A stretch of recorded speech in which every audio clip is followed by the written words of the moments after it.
A perpetual security is one that provides a cash flow forever and are most likely to be bonds issued by sovereign governments. So to calculate the present value of a perpetuity, it's relatively straightforward. We take the regular cash flow and divide it by the discount rate, both of which will be given to you in the exam. It's also worth noting that the value of the perpetuity is highly sensitive to the discount rate, and we'll see that in a minute. In this example, we have a British Consol bond that pays £15 per annum with a discount rate of 10%. So 15 divided by 0.10 gives us an intrinsic value of £150. You may actually take the view that £150 is not much for a bond that's going to pay you forever. However, we need to consider the fact that future payments beyond year 10, and certainly beyond year 15, are discounted so heavily that they're going to carry very little weight today.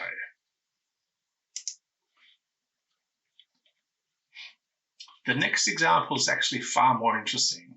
Here we have a growing perpetuity.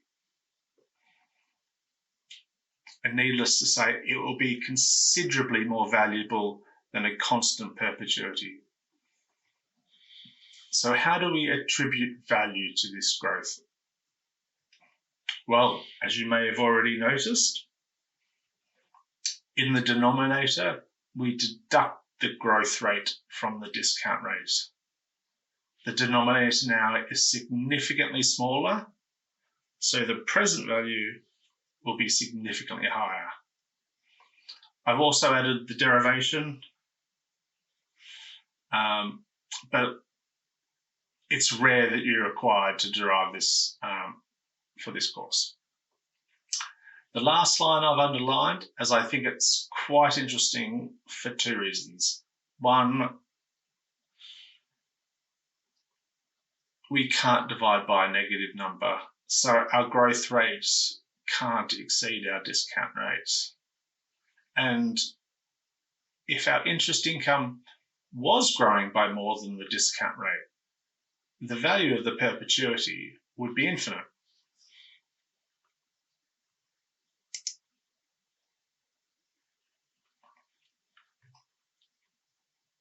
Here we just have a simple example of an equity, which is a dividend of $1.30, a discount rate of 10%, and the the dividend is growing at 5% per annum. So the current price of the share should be $26. Don't worry, we're almost there. There's only a few more slides to go. But I do have some good news and bad news.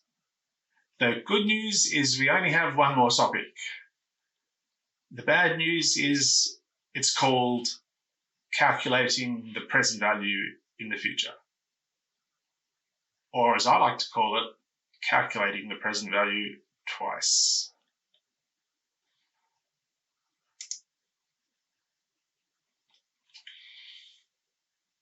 The last topic is actually a bit of a tricky one. Primarily because we're bringing together all the concepts we've just learned. I understand if the title of this slide confuses you. I can appreciate it sounds complicated, but all we are trying to do is calculate the value of a security today. And we are simply adding an intermediate step.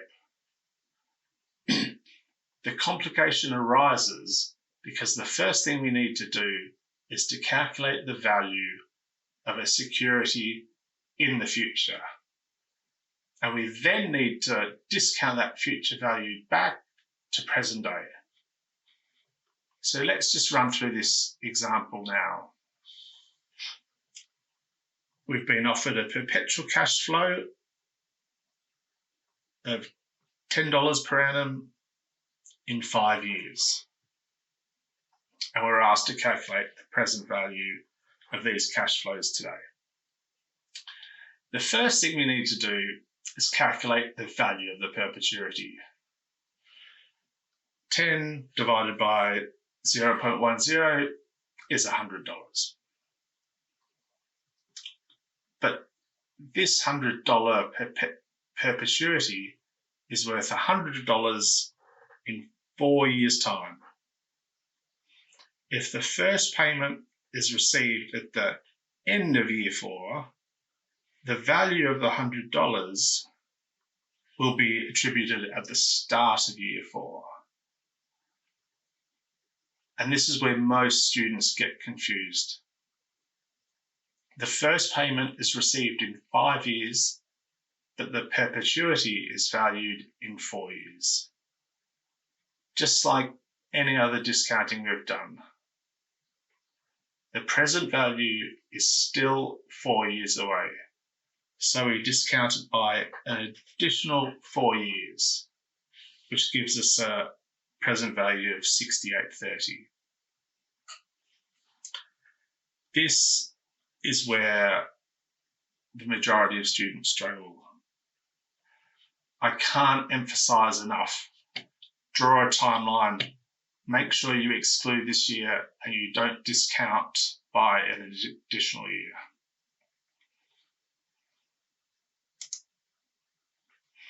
Okay, now we have a similar example, which I've included to reinforce the point, except we have an annuity instead of a perpetuity. Here we are asked to value a 4-year annuity of $100 per annum that makes its first payment 2 years now.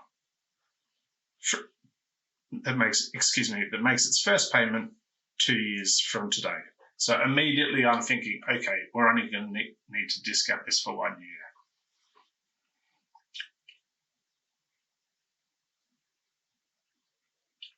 In this example, we will calculate the annuity as an ordinary annuity. The 4 payments discounted at 9% gives us $324 and change.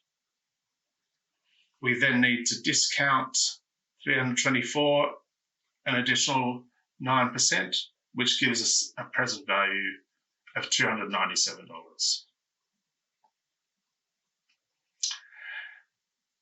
That concludes our tutorial for today.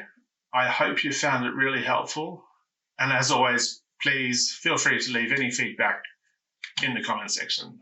Thank you for your time.